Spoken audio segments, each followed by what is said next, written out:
Intuition works best when it is used on the daily, when we create habits that are our go-tos, that we lean on.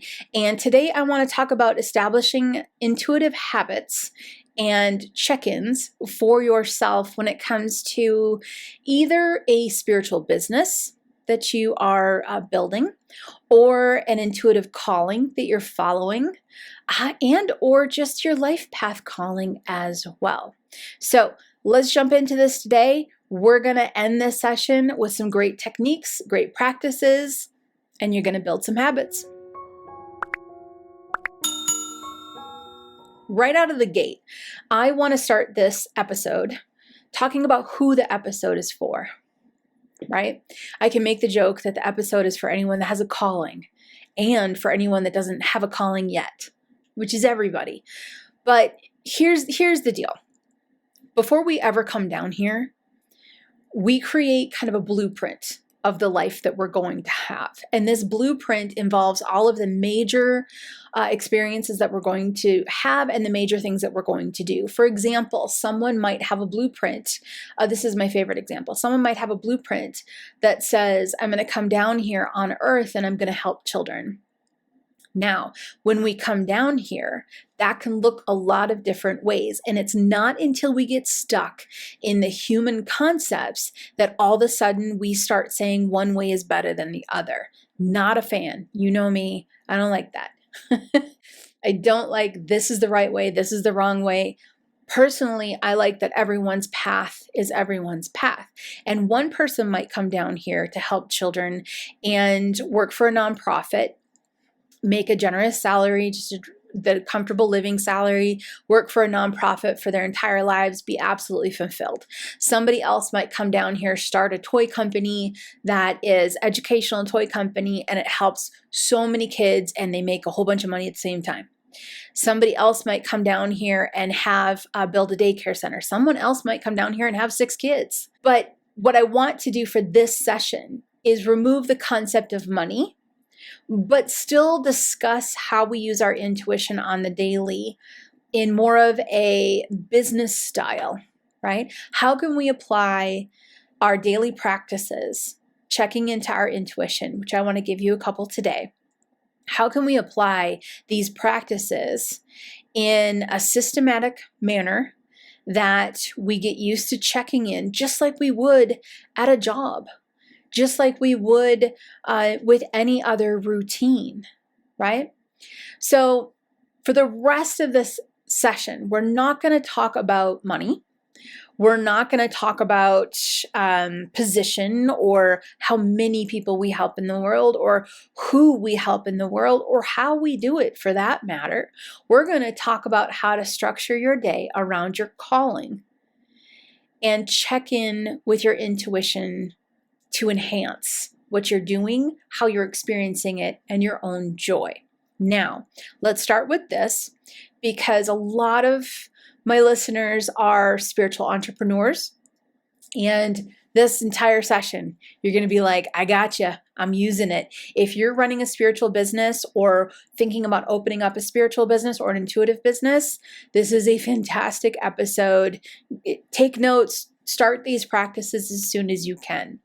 If it's not necessarily a business venture that you're doing, but maybe your calling is in your community or in your own home or in your art, something like that, that isn't an exchange of money in the outside world, this session is going to still benefit you tremendously because it's going to give you techniques that you can almost check in with yourself in your own professional way for your own life path. Now, if you are here and you're not sure what your calling is, you're not alone. You are not alone. So this is really kind of the 3 groups. We've got the spiritual entrepreneurs. We've got the people out there following their calling and making a difference in the world with the people that are around them. And then we have people that are not quite sure what their calling is. Here's what I will tell you. Chances are good. I'm going to tell you a couple things. Chances are good if you don't quite know what your calling is, what your main blueprint is. Chances are good you most likely already are experiencing it. You're just not aware of it. And I'll tell you why. A lot of us are raised with pretty tight programming, pretty specific programming. Our parents brought us into the world. Whoever parented us, raised us, gave us a whole lineup of programming. This is what you do and this is what you don't do.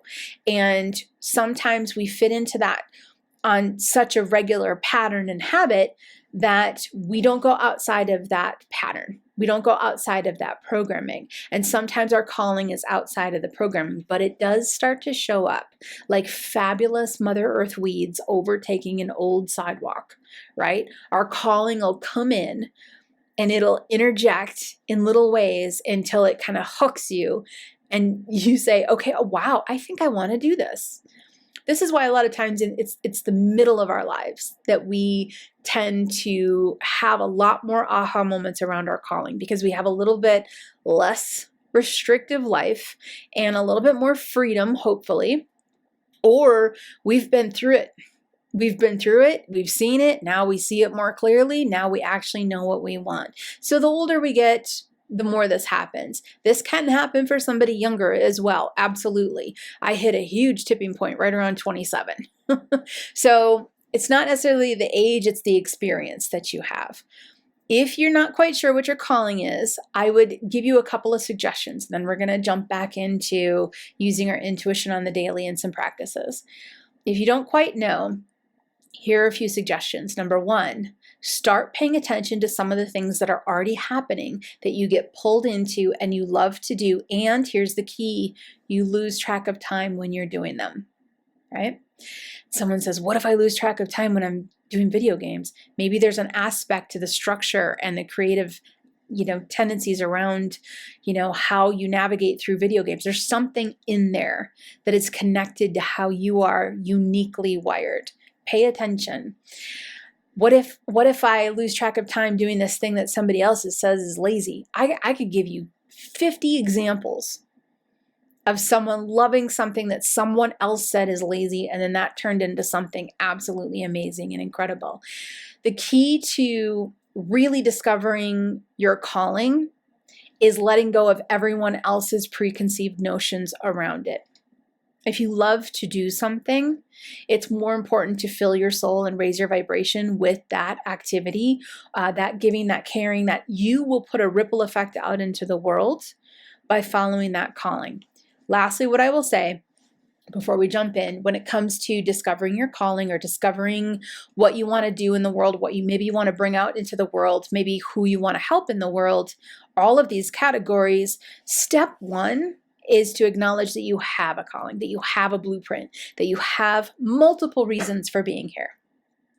And when you acknowledge that, that's when the calling can start making itself more known. When it can say, hey, you're interested in this. Hey, you're interested in this.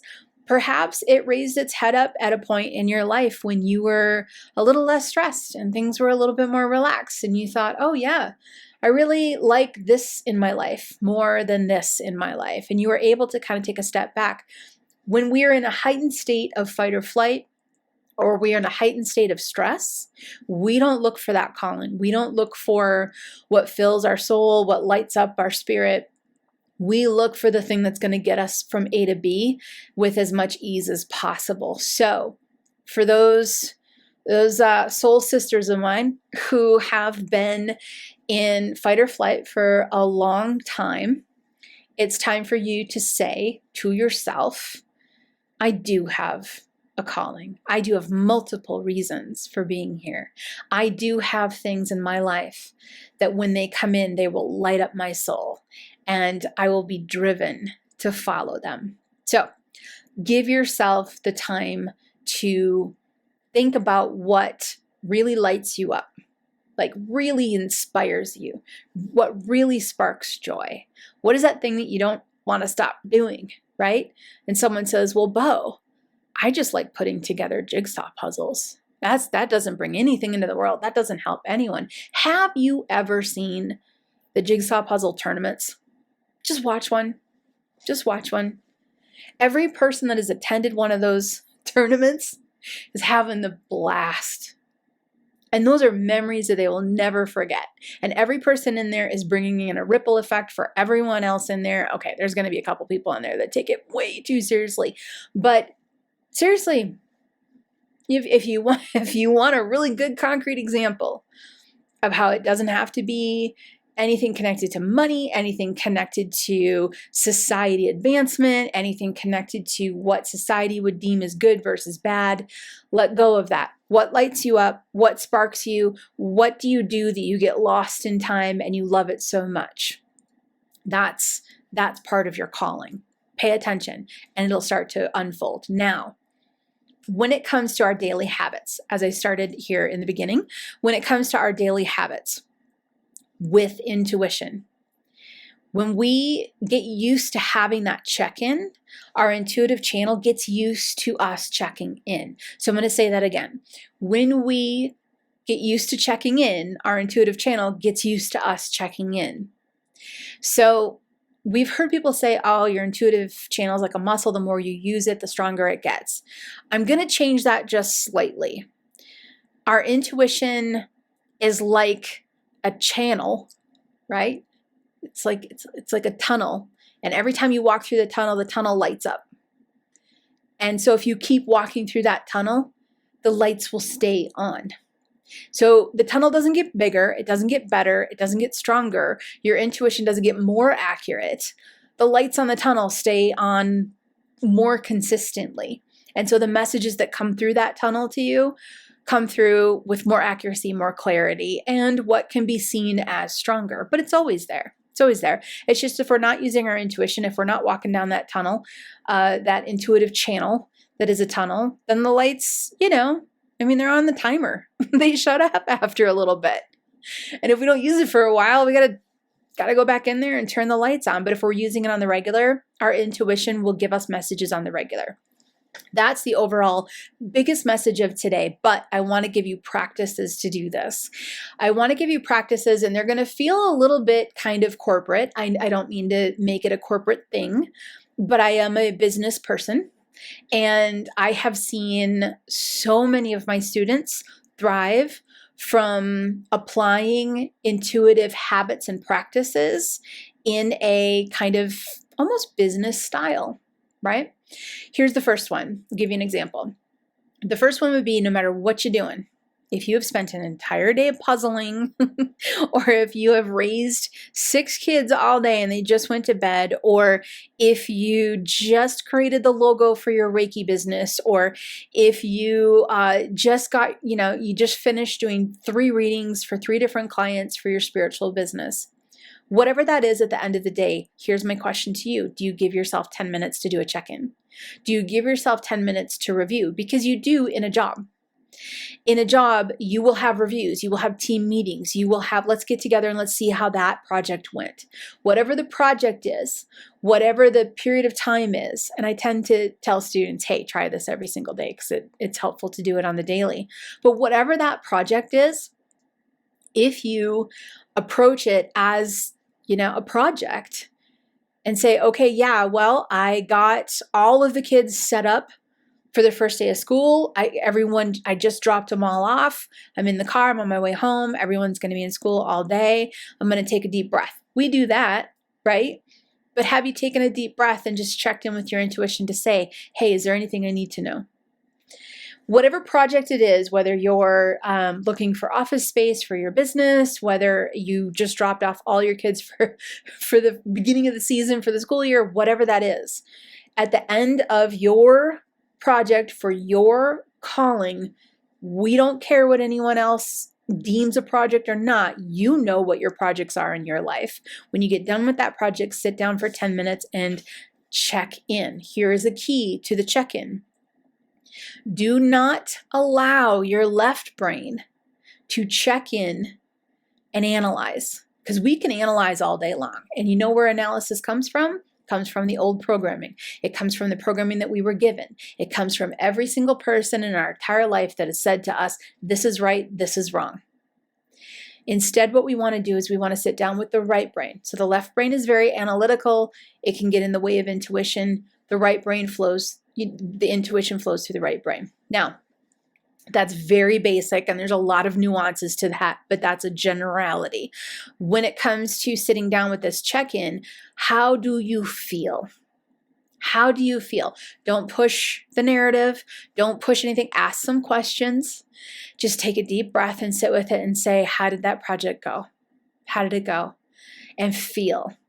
Is there anything that I need to look into in more depth? Is there anything I need to pay attention to? Just giving yourself that time to check in and feel what that felt like, that's going to keep that light on in your intuitive tunnel. It's going to keep that light on. Here's the thing. We will go through our lives and we will wake up and we will work, or we will get the kids to school, or we will do whatever job we're doing. We do it well. We get through. We get to the end of the day. We might numb out with a really good, TV series or something like this. Go to bed, wake up, do it again. And sometimes we'll reach out to perhaps an intuitive or perhaps a psychic or someone like that and say, hey, what's coming through for me? And they will literally get information from guides, loved ones, your higher self to say, hey, here's something you need to pay attention to. And a lot of times we'll go, oh yeah, I didn't think about that. I should pay attention to that. What I'm asking you to do is start having a habit of checking in at the end of each day or at the end of a project. And then you never have to go see the intuitive. No offense to intuitives. They're like, I'm out here working, Bo. But my point is we're looking for confirmation for intuitive messages and confirmation. We're looking for hey, pay attention to this message. So if we simplify this down to the basics of this check-in, for 10 minutes, just let it all go. Do GCP, please. Ground Clear Protect, please. If you're not familiar, hunt that down at thesagemethod.com. You'll find GCP. It's a practice that's incredible. So do GCP, get yourself into a relaxed state of mind, allow intuitive messages to come through, and just say, hey, to my higher self, to source, to guides, is there anything you want me to know? Or you could say, how did that day go? How did the project go? Show me some things that I need to pay attention to. What you're doing is you're asking for confirmation on the things that you don't want to lose sight of, things that maybe are going to make tomorrow a little bit better, or a little faster, or shifted into a better groove, however you want to fill out that sentence. But you're looking for the insight. Instead of saving up a month of your time and then going and sitting down with a reader, you can tap into this for yourself. 10 minutes. Consider it a team meeting, which is kind of the business aspect of this. At the end of the day, big project, everyone gets together in the boardroom and they go, okay, so what's the meeting? How did this all go? And everyone brings up the different things that went really well, the things that maybe we need to work on. And doing this every single day after a project or something like this is going to keep that light on in that tunnel. Here's another one. In the moment when you're making decisions, if you can carve out even 3 beats of time to take a deep breath and feel your decision in addition to just thinking about your decision, life is going to get a whole lot smoother, a whole lot faster. What do I mean by this? I mean, especially big decisions. You don't have to do this for all decisions because that would drive you a little bonkers, right? But the big decisions. Perhaps it is a parent who is about to send their kids to school, right? And the kid, this is how they're going to send them. Do they go on the bus or do I drive them? That's a big enough parental decision to sit with it and say, okay, well, you've already sat with it. I guaranteed. You've already thought through and thought, here are the logical pros and cons of the kids riding the bus, logical pros or cons of them, driving home or being driven to school. Now I want you to sit with it. Feel what it feels like for them to ride on the bus. Feel what it feels like for them to be driven there. Is your intuition giving you any little signals? Pay attention. Then logically reevaluate. Take your intuitive moments and signals into the decision-making process. We don't rely 100% on intuition because we also are humans on this human world. But when we bring the intuition into the logical decision becomes absolutely spot on. Absolutely spot on. When it comes to work, for example, If you're making a decision on opening your schedule more, closing your schedule down a little bit, maybe offering different things. Maybe you're going to, instead of just doing readings as a spiritual entrepreneur, maybe you're going to do readings and you're also going to do energy work. Sit with it. And I know that's funny, isn't it, to think, oh, well, wouldn't a spiritual entrepreneur already tap in intuitively? A lot of us get into the habit of being very human around the business aspect of this, and we lose sight of, we can't lose the intuitive piece too. We have to make decisions logically and intuitively in conjunction. That is the best decision process to make. And when you get into the habit of doing this, and they're big decisions, right? Should I do one more thing or should I head home? And you know that if you head home, there's going to be a consequence, or you know if you're going to stay and do one more thing, there's going to be a consequence. Not only let yourself logically think through it as we're normally going to, but bring your intuition in. Give yourself 3 beats of time. Just 1, 2, 3. And in those 3 beats of time, it's not your logical brain that's speaking. Let your intuitive channel, that tunnel, light up and say, hey, absolutely move forward. You're totally fine. Or stop, think about something else. Let our intuition come through. When these things happen, and I would advise people to use yes and no intuition. If your intuition isn't quite strong yet, stick with me. We're going to get it to open up for sure. Because it takes time, and it does take, I wouldn't say necessarily practice, but it takes trial and error, and how do I hold myself, and how is my wiring unique for me? It's a little bit of a discovery process. So opening up your intuition and using it on the regular can be a discovery process in itself and can take some time. However, we can all use yes and no intuition. So when we use yes and no, using yes and no, using it in such a sense that we can feel one thing or sense one thing or see or hear something when it's a yes, feel, sense, hear or see something when it's a no, you can start to rely on that in time because it will become stronger and stronger. And you can use yes and no with this end of day, end of project check-in, and also with this decision-making process check-in as well. Start with yes and no if you don't have strong intuition. If you do have strong guide communication, chat with them. The habit is that simple. Checking in with them multiple times a day, and once for a team, I know it's a little corporate again, but a team meeting at the end of a large project or the end of the day. How did today go? Is there anything I need to pay attention to? What can I do differently tomorrow? What should I do more of tomorrow? These are your main questions. And when it comes to making quick decisions, please let them be quick plus 3 seconds. If I leave you with anything, that's the number one habit. Make a decision quickly with 3 extra seconds. And that's my loving way of saying, give yourself the time and space you need to take another moment to check in with your intuitive channel. Is this the right direction? And you'll either feel a yes or a no. Now, I will leave you with this last piece.